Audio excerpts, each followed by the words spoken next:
Thank you, Larry. All right, I cannot stand still. If you know me, that's definitely part of it. But Doug rarely stands still either, unless you guys have a line formed to talk to him. So I met Doug at the beginning of my career with PCA, which I'm a little younger than some of the speakers in this session, but it's been about 25 years.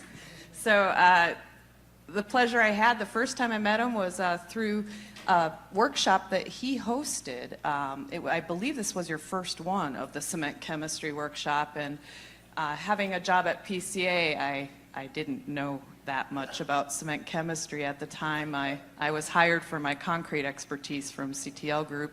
So I had the joy of learning about cement chemistry from the Doug Hooton and Michael Thomas and a few others, and it was a fabulous course. So I got a lot out of it, but I also got to meet Doug, which was great. And then, of course, I knew who he was, and I'd read a lot of his previous work, but a lot of his work for the Portland Cement Association started right around that time, or he owed us papers, and he still owes us one on DEF. But he has produced a lot of students in our industry, and you heard that throughout the day, and many of them were funded by PCA research through our fellowships.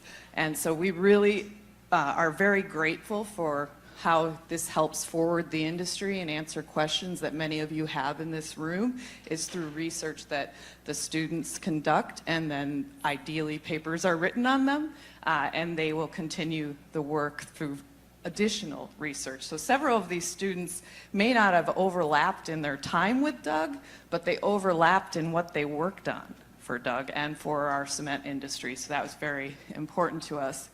The other thing that many of you heard all day was his expertise in durability, and you saw a lot of young pictures of Doug, but I would say this is probably about his first experience with concrete. As you can see, his disgust in the sidewalk and probably the water-cement ratio used.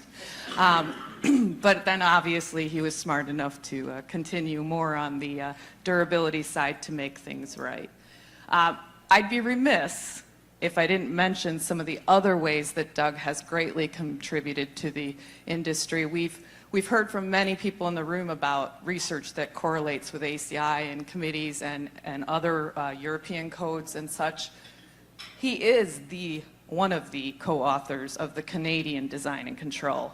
So if you're wondering what that really means, back when the United States and Canada got along, we actually did co-produce a lot of articles and products through PCA and CAC, and we still get along. That was supposed to be humor. But this document is slightly behind our 17th edition, but he was definitely the co-author at the time, and he took the time to work very closely with Beatrix Kirchhoff and others at PCA, including my former boss, Steve Kosmatka, to produce this document, but it came out right after I had just started working on the design and control, not that I didn't work on it 15 years prior to that, but as the co-author. So we worked together on tables and figures to make sure it's harmonized, although you guys are special up here with your A3000 and your A23.1, so there were some differences that needed to be in this publication as well.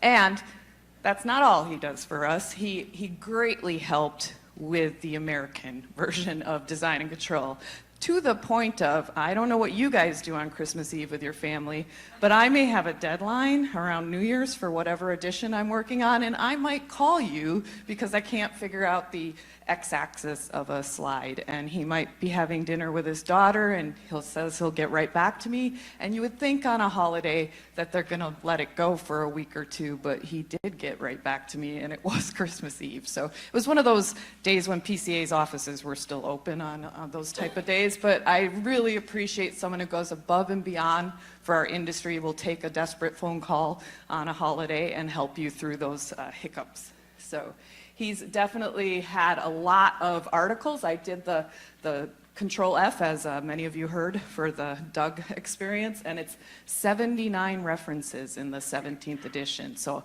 a wide variety of topics that you've heard throughout the day are referenced in this publication. So he's had a great influence, of course, and you've heard that all today, but a lot of it has been through PCA research. And you heard much about permeability and sulfate resistance and the ever evasive thomsite and another even more evasive DEF and his expertise in alkali silica reactivity and ACR. But I'd like to focus on the one that meant the most to PCA, not that durability doesn't, but work happens elsewhere on that. So Doug has done a lot, and we have summaries here. I'm more than happy to share this content because you can all get it through our PCA library. So if you want to read up on this, you just get it online, and you can have all of these publications, and you too can learn about the wonders of Doug. But I'm not going to focus on these topics because you've heard a lot of them today. I would like to focus on, and I believe Ted probably gave the greatest summary of it. He only had one slide on over 20 years of work, but I also grew a mustache today for you, Doug. So what I would like to say is that he made a big influence on the 15 percentile in CSA that came long before it did in the United States. But I was hired right around the same time that this all began, and it wasn't easy work for them. They had to vet a lot of questions for it to work through CSA as well as through the United States ASTM process. So there were a lot of people that you've heard about today mentioned in that work. The Al Inneses of the world, the Bruce Blairs of the world worked very tightly with Doug and Mike on this topic, but it approved up to 5% limestone use in C150, which is a huge hurdle, and that didn't happen until 2004 because everything in America takes a little longer than it does in Canada because we don't fish together. So the other thing that was asked is, what do we need to know? And I know many of you here at ACI are hearing about new things we need to know about blended cements and other types of cementitious ingredients. But at that time, it was mostly durability focused, and the questions were specific to sulfate resistance, specific to freeze-thaw resistance, and those topics. And Doug had that expertise. This study you heard about earlier today, so I'm not going to spend a lot of time on it, except for that they vetted everything but sulfate resistance because it takes a little longer according to the standards that we use currently. So they weren't quite done with that study when they issued the initial report, so they said it works, but we're not sure about that sulfate resistance yet. And that's all it said, but people took that to mean that it wouldn't work for sulfate resistance. So after 10 and then another 19 years, they have issued other papers that gave the information to verify through field trials that the sulfate resistance was comparable as well. And I think that's really important for anyone in this room, that when you read a paper, don't stop there. See if there's any papers that came after it that might clarify things for you, because you can't take information from whether it's 1960 and the Corps did great work, or it's 2025 and the Corps is still doing great work, and find it to be the state of the art. You have to be current with your industry standards, and Doug always is. So that's very important to us. And then lastly, I just want to mention that he's not done. He's continuing work on Portland limestone cements. They definitely worked on the amount of the limestone, as you heard from Stephen, but they're continuing work on sulfate resistance, which you also, I know you heard about slag cement earlier today, but there's a PCA fellowship specific on that, as well as he is quoted in a lot of the PCA documentation that's currently being balloted at ASTM right now on us wanting to have a more relative and more accurate representation for Portland limestone cement on testing for sulfate resistance.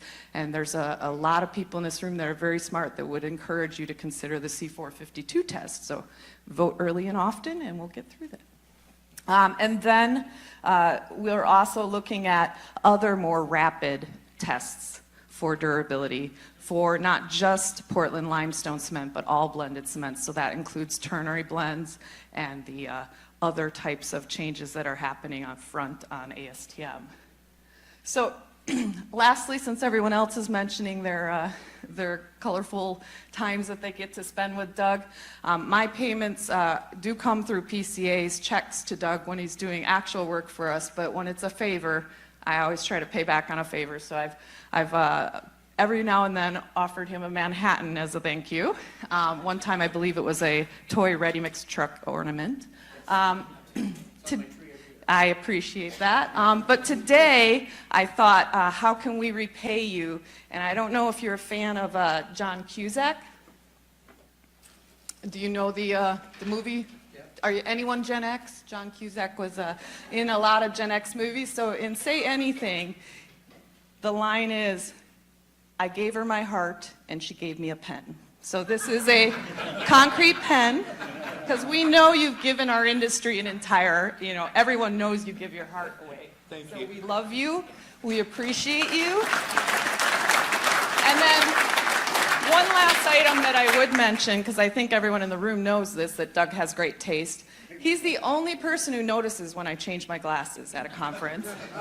That's important. But he also obviously has great taste in his wonderful better half. And that's a sign of anyone here at a convention. If we'd rather hang out with your wife or your husband, you're doing well.